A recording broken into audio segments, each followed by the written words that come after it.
Hi, എല്ലാവർക്കും എൻ്റെ ചാനലിലേക്ക് സ്വാഗതം. ഈ കാണുന്ന മനോഹരമായ പുഷ്പം മേന്തോന്നിയുടെയാണ്. ഇത് കണ്ട് നമ്മൾ ഫയർ പോലെ ഇരിക്കും. അതുകൊണ്ട് ആയുർവേദത്തിൽ തീയുടെ പലതരം സിനോണിംസ് ഇതിന് ഉപയോഗിക്കുന്നുണ്ട്. ഇതിൻ്റെ പൂക്കൾ ഉണ്ടാവുന്നത് പത്രവൃക്ഷത്തിൽ നിന്നാണ്. ഇത് പടർന്നു പിടിക്കുന്ന ചുമരിലും അതുപോലെ മറ്റു ചെടികളിലും പടർന്നു പിടിച്ചാണ് ഇത് വളരുന്നത്. ഇതിൻ്റെ ഇലയുടെ അറ്റത്ത് കോയിൽ ചെയ്ത് സ്പ്രിങ് പോലുള്ള സാധനങ്ങളുണ്ട്. അത് പിടിച്ചാണ് ഇത് പടർന്നു കയറുന്നത്. ഇത് 7 ഉപവശങ്ങളിൽ പെടുന്നതാണ്. അതായത് 7 ഉപവശങ്ങൾ പറയുന്നുണ്ട് ആയുർവേദത്തിൽ. അതിലൊന്നാണ് ഈ ഔഷധസസ്യം. പക്ഷെ ഇതിന് വളരെയധികം ഔഷധ ഗുണങ്ങളുമുണ്ട്. പണ്ട് കാലങ്ങളിൽ ഇത് പാമ്പ് വിഷത്തിന് ഉപയോഗിച്ചിരുന്നു.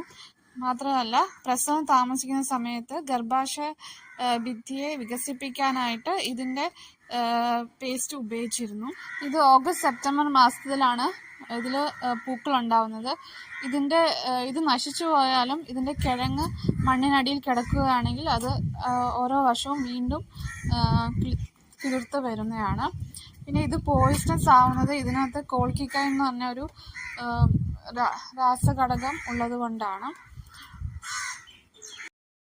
ഈ കോൾക്കിച്ചൈൻ എന്ന് പറയുന്ന രാസഘടകം ഒരു മസിൽ റിലാക്സൻ്റ് ആണ്. അതുകൊണ്ട് ഇത് അലോപ്പതിയിലോ ആയുർവേദത്തിലോ എല്ലാം മസിലിനെ ഒന്ന് അയവ് വരുത്താനായിട്ട് ഉപയോഗിക്കും. അതുപോലെ തന്നെ ഗൗട്ട് പോലുള്ള അസുഖങ്ങളിൽ ഈ രാസഘടകം ഉപയോഗപ്പെടും. അപ്പോൾ ഇത്രയേ ഉള്ളൂ. ബൈ.